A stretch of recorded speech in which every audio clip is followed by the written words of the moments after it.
From DigiByte. Could you introduce yourself, Josiah, and your position over at DigiByte?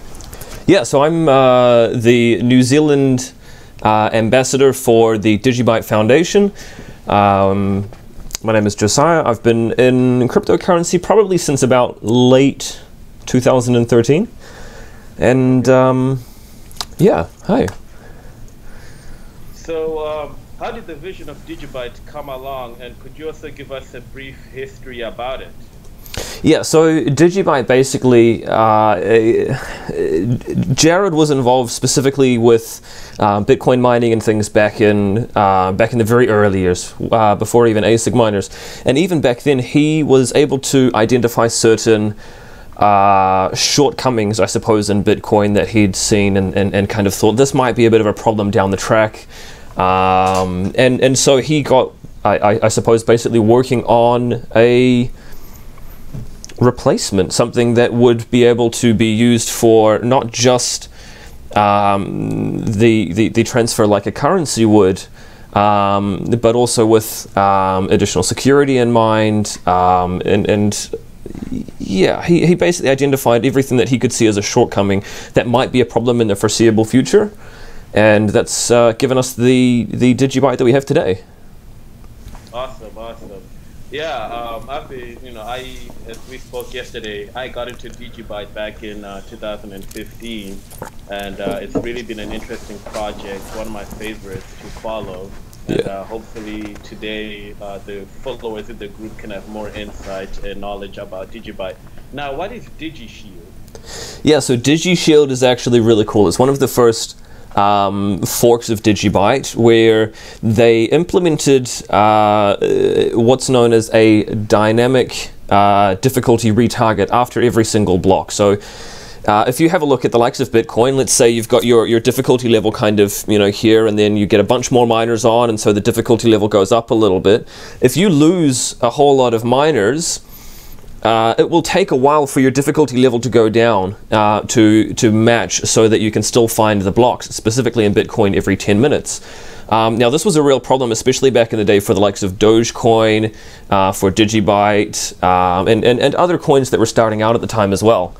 And so with DigiByte, this happens after every single block, rather than once every 2 weeks, as it does with Bitcoin.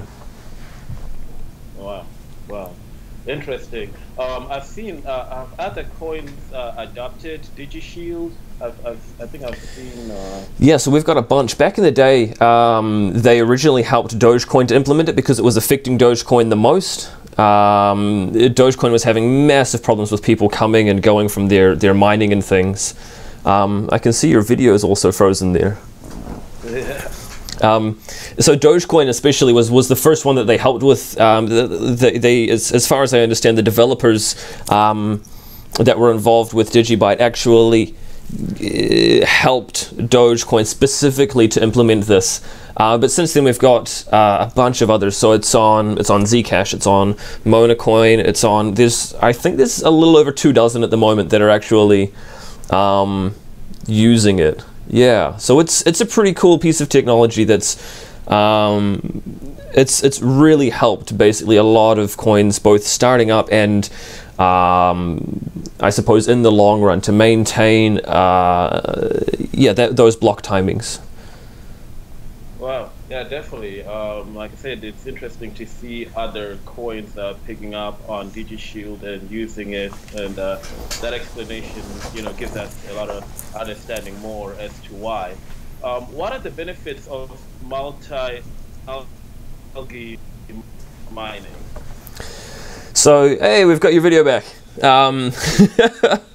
Multi-algo is really cool. So in terms of security is basically like the center of DigiByte. It's like first and foremost, above everything else, it's got to be secure. You've got to be able to trust it. You've got to so security is paramount, I suppose. So multi-algo basically means that you can't have just one particular set of, like, let's say you've got your ASIC miners like you've got with Bitcoin. You can't just have the ASIC miners come in and dominate the blockchain, because we've got 5 of them. We have SHA-256, like Bitcoin. We've got script mining like Litecoin. And then we've also got 3 others. So we've got Qubit, Grostal, and Skeen. And with all of those combined, basically it means that, so I have a computer at home with a graphics card, and I can mine DigiByte. I still have a chance of finding a block just exactly the same as somebody else does, who's gone and spent hundreds of thousands of dollars on Bitcoin mining. Wow, wow, that's very interesting. How can we mine DigiByte? Sorry, what was that? It's just saying that you've got a bit of a problem there with the connection.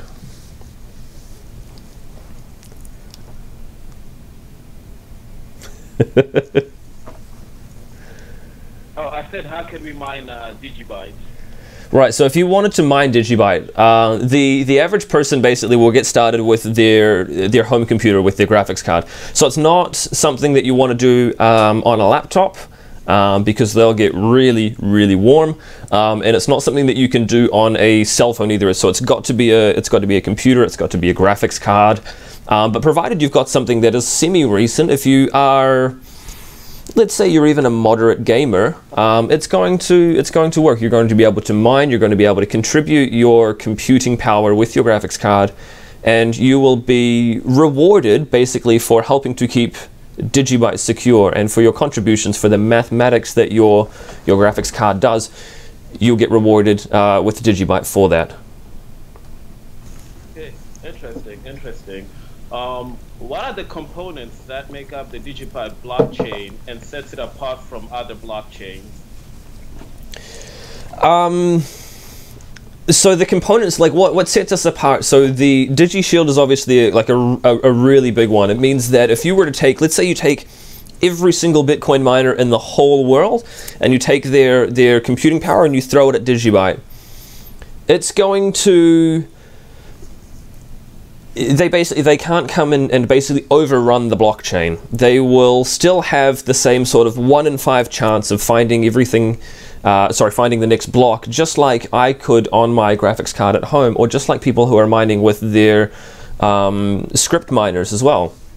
So that's pretty big, being multi-algo like that. DigiShield obviously is great because it means that they can come and go, and they can come and go, and it's not going to affect DigiByte. It's not going to slow it down. Everything's just going to keep on ticking, which is really cool as well. And then we've also got like the actual the block timings. So Bitcoin, if you are, let's say I'm going to send you 1 Bitcoin, that 1 Bitcoin is going to take 10 minutes before the first confirmation, before it's incorporated into a block. Now, that was cool way back in 2000, when was it, 2009 when it started? That was cool back then, 10 minutes. People were going, wow, this is amazing. I can send money around the world in 10 minutes. It's not quite so for the, I suppose, the progress that we have made in the last kind of almost decade.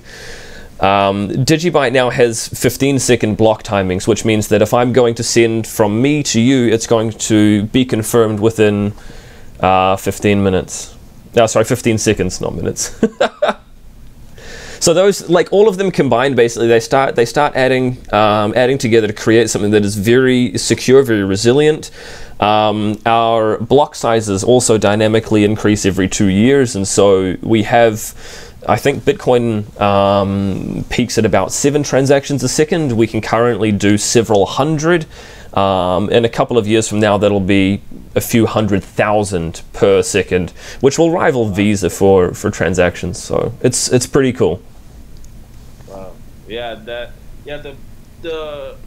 Bitcoin blockchain has been becoming congested, and I feel like things like DigiByte really could help out, especially with the transfer fees and all transaction fees. How can store owners set themselves up for receiving DigiByte as a payment service? So because DigiByte it's open source, basically anybody can go along, they can view the source code, they can have a look and kind of review things. We are an open blockchain, so anybody can go and get themselves set up. They don't require any kind of like a centralized permission like you would with, let's say Visa, for example.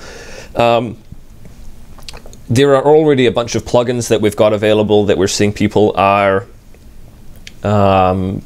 sharing that tie in with things like WooCommerce, for example, or WHMCS and a bunch of other kind of online stores. But the easiest way, even just simply downloading the application, we are going through a beta phase at the moment for our Android and iOS wallets. So you can literally just download that, and let's say I've shown up and I'm mowing your lawns, I've gone outside, I've cut your garden, and now I want to get paid. I can basically hit a button, I get a QR code, I hold the QR code up, you scan it and send it to me, and it's instant. Yeah. Wow. That's very interesting. I'd like to get into more of that later down in the questions. Is DigiByte still working with Wirex, and will DigiByte release its own debit card in the future?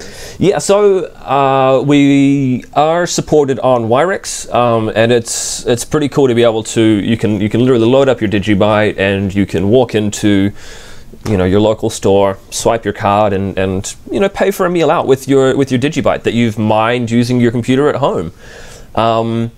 At this point, I don't believe we have any plans to release our own as such, but we're always open to ideas and things and other partnerships with companies. So we'll see how we go. Wow, that's very, very interesting. Logistics is a big industry. How does DigiByte plan to tap into that market? Yeah, logistics is huge. It's funny. I was watching a video just the other day about. I think it's there's this supply chain, and they call it the Belt and Road or whatever, and it's through the Middle East and through Asia. And this particular supply chain is worth trillions and trillions of dollars. And so built on the DigiByte blockchain is DigiSign, and so DigiSign will allow you to sign a document into the blockchain, and you can then go back later on and verify its authenticity and verify this is what was signed, this is what was agreed upon, and we can go back and look back in time and say it was this far, it was, say a month ago, a year ago, and the document matches it matches up. So this was what was agreed upon at that time. Yeah, so DigiSign is going to be, huge in that kind of respect for that kind of shipping manifest and document verification. Yeah. Definitely, yeah. I'm going to ask about DigiSign after the next question. How can UPS, FedEx, DHL, and other shipping companies use DigiByte? And could DigiByte give entrepreneurs a new avenue to enter the logistics market? Yeah, so let's take DHL for example. So if I'm going to courier something out to you, I can send it. It'll go from my house to the local depot, from the local depot to your local depot, and then to your house. That's cool and everything, but there is always that, I suppose. I'm not saying that obviously I don't trust DHL or whatever, but they are a central company, and they can then later on go back and modify the shipping records if they needed to, and they could say, yeah, we delivered that a month ago, and then we've got this particular history which shows that it was delivered here, it went to this particular place and things, and they can go back and they can modify it. So with the blockchain, it is permanent. It is a permanent history, and so if you were DHL, you could go back and effectively track down to the minute, where it was last checked in, and you could track packages using something like the DigiByte blockchain. Yeah. So there is definitely opportunities for entrepreneuring, shipping software or companies, I suppose, to write something that would tie in like that. Yeah, there's huge opportunities. Yeah, definitely. Because I feel like the blockchain can really make a lot of industries accessible. to people, as long as they can adopt the blockchain technology that they're looking into and know how to adapt it and use it. I feel like these kind of, open avenues. Yeah. For people. Yeah, it's really interesting because I totally agree. There are so many opportunities because the blockchain is distributed, because there's not one sort of central authority that is controlling it. There's not like, so it's designed to work in a trustless environment. So I don't have to specifically trust one individual. I don't have to trust one particular company, but together all of the nodes form the consensus, and we come to the agreement and we say, well, there's several 100,000 people running the wallet, and so we agree that this is what the blockchain is and this is what the blockchain says, and so there's no going back. And yeah, the transparency is there, and accountability is transparent as well. Could you tell us about DigiSign? You've touched about it, but could you give us more of an explanation about it? Yeah, so DigiSign is a document verification system that's built on the DigiByte blockchain. So this allows you to, like, let's say, for example, I'm writing my will. I can take my will and I can lodge it into the blockchain with a hashing function. And then what we can do is take my will, and let's say I accidentally get hit by a bus tomorrow. Let's hope that doesn't happen, but they can then come back and verify and look at the wallet and confirm, sorry, not look at the wallet, look at the document and confirm and match the hash up and say, this is the same document, the hash matches what he signed yesterday, matches up in the blockchain. And so DigiSign would allow the verification that this was my will, this was the time, the document matches up, what it says is a true and accurate record. So it was a project that Jared was quite heavily involved with back a while ago. Because it is now fully fledged and it's operational, it's working. They've got themselves some pretty big contracts with some international corporations. He's basically stepped back from DigiSign. He's still involved with it, but he is now a lot more, I suppose, hands-on. Again, focusing a lot more on things like we've got the wallet revamp that we're doing at the moment and things, and so, yeah. Oh, wow.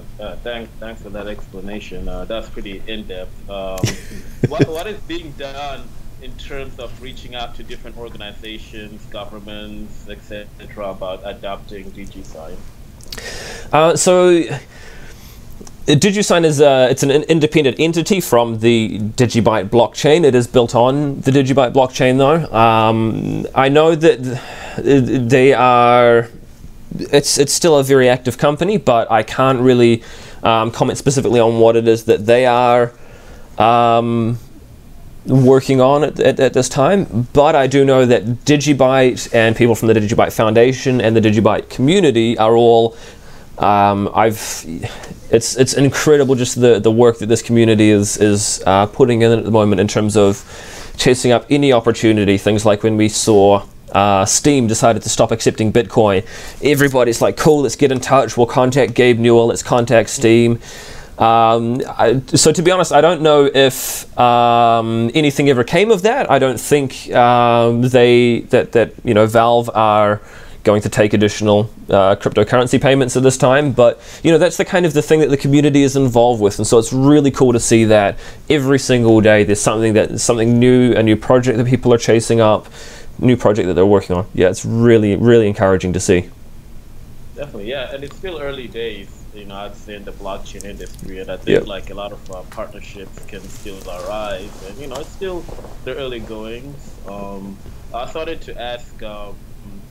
I'm often asked about real estate applications of the blockchain. Will DigiSign help with the real estate market? Is there a market for it? Yeah, I mean, so again, the same sort of thing is similar to like signing like my will. If I were to sign the deed of my house, for example, I could sign that same sort of a document into the blockchain and verify the authenticity that says, yep, this is the document that was signed. This was the agreed price between me and the previous owner. And then you can even go further, and so you could look at, a bank could put your mortgage documents into the blockchain that says that we've agreed that you will pay this interest rate over this many years at this kind of repayment rate and things, and yeah, the possibilities for that alone are huge, just absolutely endless. Yeah, totally. I agree. And another industry that's got a lot of opportunities, the remittance industry.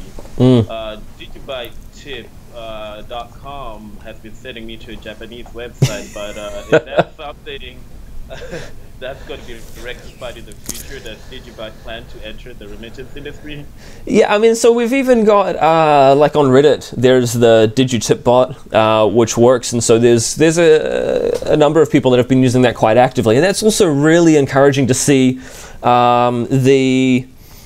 the response from people when something is posted and something is shared that they appreciate, for them to basically be able to give a small token of their appreciation. But it's not just a like, which I mean, all credit to Facebook. It's still, a like has no value as such. But to be able to easily send, let's say there's you've got yourself a Facebook group that has several thousand people who are all very interested in blockchain,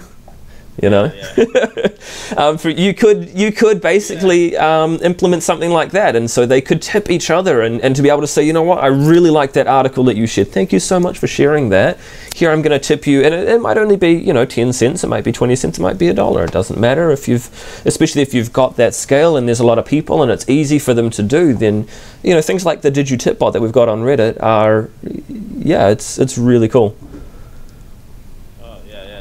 Yeah, that'd be interesting if Facebook can implement something like that as well.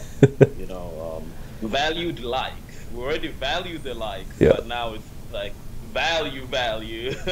Yeah, and so because it's open source and things, anybody can basically, so I'm pretty sure they've already got some code up on GitHub for the current DigiTip bot, and so although I don't know specifically about the Facebook APIs and things, I would imagine it's possible for somebody to actually implement that and to put that into the into Facebook. You could do something like that. How cool would that be?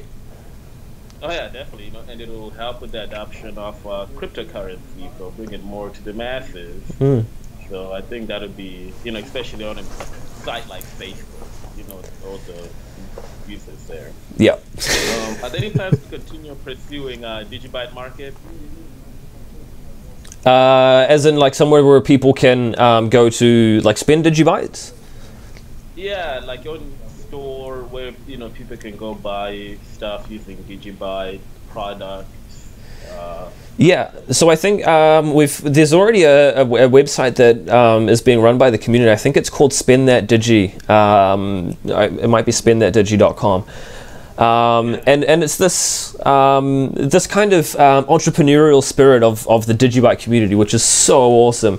And so they've got everything on there, from links to exchanges, they've got links to things like the Wirex card. They've also got just normal kind of like buy and sell.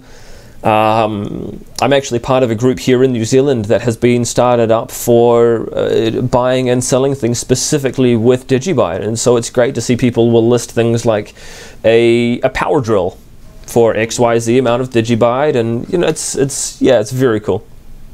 Yeah, definitely, yeah. It's great to see the community coming together, and that's what I like about the blockchain. People take initiative and find ways to help.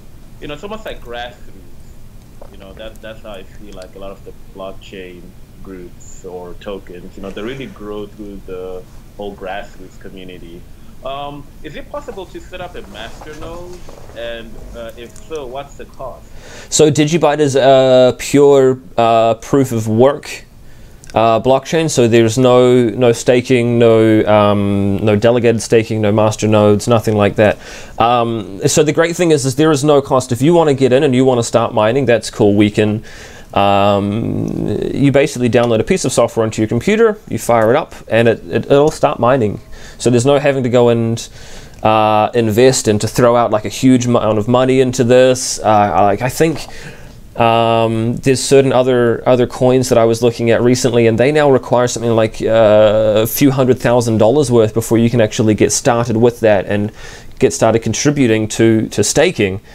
And that's crazy. That's incredible. Whereas with DigiByte, if you've got yourself even you know, $100, $200 graphics card on your computer, that's cool. Off you go. You can start mining. You can start contributing. You can be part of the blockchain and verify transactions and be rewarded as such. Yeah. Do you think you'd ever switch over to proof of stake, or you plan to keep it proof of work? Yeah. So proof of work is basically it's been proven to be the most secure. In terms of energy efficiency, obviously it's not, but again, you can compare I think the power consumed by mining gold versus the power consumed by mining Bitcoin. I think gold mining consumes something like 50 times more power than the entire, you know, Bitcoin network. So it's, you know, if you start looking at it from that perspective, it doesn't actually consume that much power.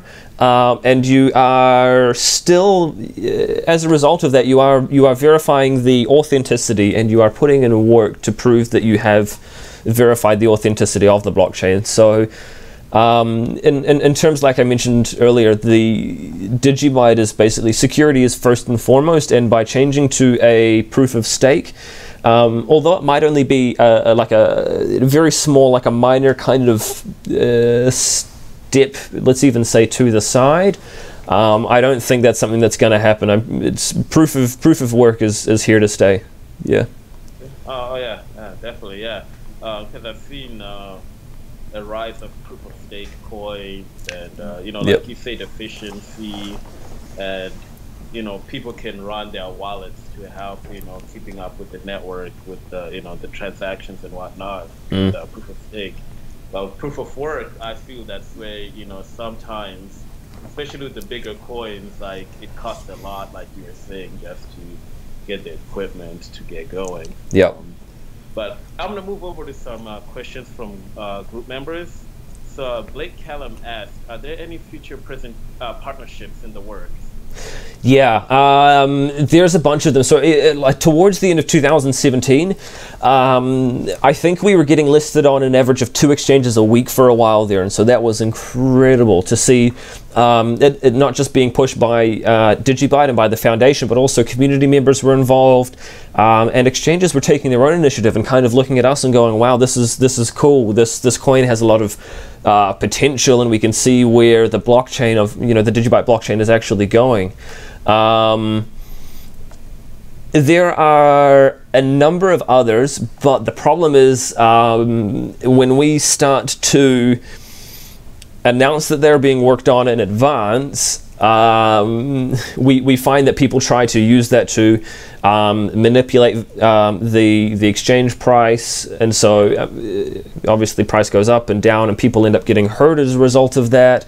And so quite often you'll find we don't actually comment on any that are done until they're done.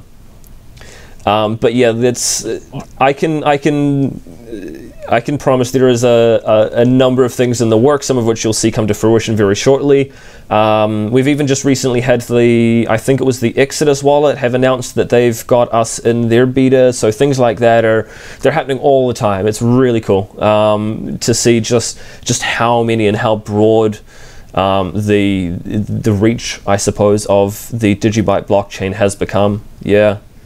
Yeah, definitely, you know, and like I said, I've been investing in DigiByte since 2015, and I've seen the growth of it, you know, money-wise too, you know, so all it does is, you know, just takes patience, you know, and I try to tell the group members that, okay, you know, these are companies that are, you know, going to eventually change how the world works, you know, especially with the blockchain, the whole peer-to-peer thing, you know, like, I see big things, you know.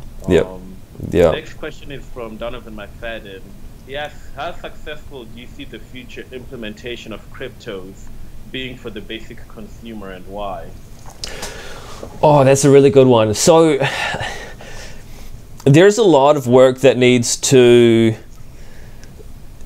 go into making it not specifically DigiByte or not specifically Bitcoin, but I suppose the blockchain and cryptocurrencies in general really suited to the masses, because obviously, so if you've got your wallet on your cell phone, unless you have backed up either your seed or your wallet key, if your cell phone is, if you flush it down the toilet, if it gets stolen, if you drop it and you kill the screen, then it's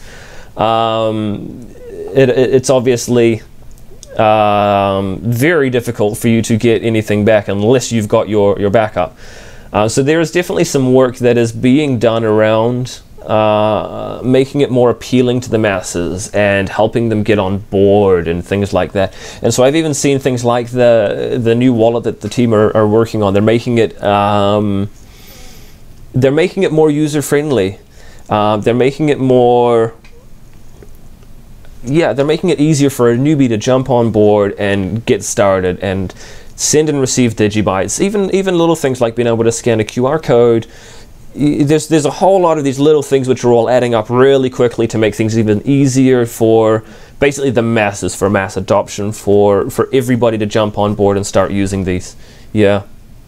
Yeah, definitely. I think like user interface and user functionality is a big step.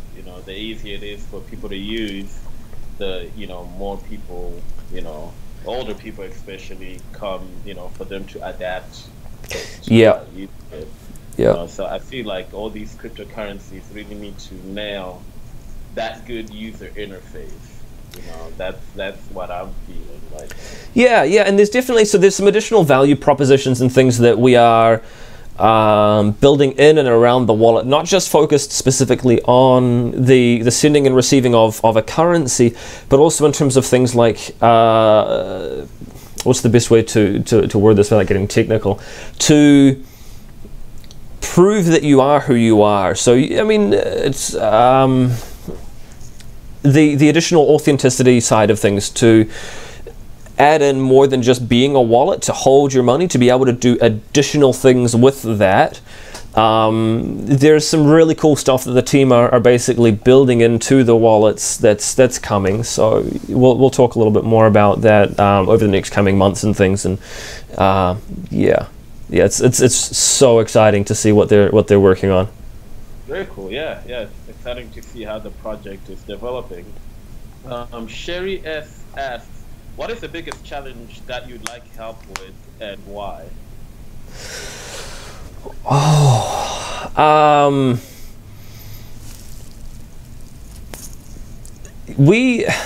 There's a lot of challenges, obviously, with running a decentralized blockchain. Developers are always welcome. People who can, write blog posts are always welcome. Anybody who can basically make a really cool picture. You've seen we've been doing things on Twitter lately where we're doing like an exchange every day kind of thing, and so we need people who can make those images, because I'm terrible with Photoshop. It looks like I've drawn something with paint, and it's terrible. Yeah. But we've got this really cool community, and they're banding together, and so they're doing that kind of cool stuff. We've got people who are helping out with programming. We've got people who are helping out with writing blog posts. We've got people who are helping with marketing. And so if you have a strength, then come along and bring your whatever abilities, even if it's something as simple as running a normal node. If you are just running the full DigiByte core wallet, that still contributes. You still contribute to the consensus of the blockchain. You still are contributing and helping things to run, I suppose. So even if you're not technical, even if you're not good with Photoshop, even if you are terrible at writing blog posts, as soon as you download the DigiByte blockchain, you are contributing, you are helping out, you are maintaining consensus for the blockchain. Yeah. Oh, wow. Amazing. Yeah, being part of a community is what I so like about Bitcoin and the blockchain technology. Everyone feels like they're part of they can be part of a community. Yeah. Group member Angelo Paparelli asks, what worries you about federal legislation or authority over blockchain? That's an interesting one. So regulation isn't specifically going to be a bad thing. So if they can take out the bad players by bringing in this regulation, then that's going to obviously stop the people who have been preying on other new entrants to the market and things like that. So it's going to be interesting to see that kind of come to fruition and how that's going to work. Yeah, I personally, I don't think it's going to be a bad thing in the long run. There's obviously going to be a few teething issues and things, but it's part and parcel of something that is growing to this magnitude. The very fact that there is talks about regulation and things like that show just how seriously people are starting to take blockchain technologies, and the more serious it's taken, the better. This is fantastic as far as I'm concerned. Definitely, yeah.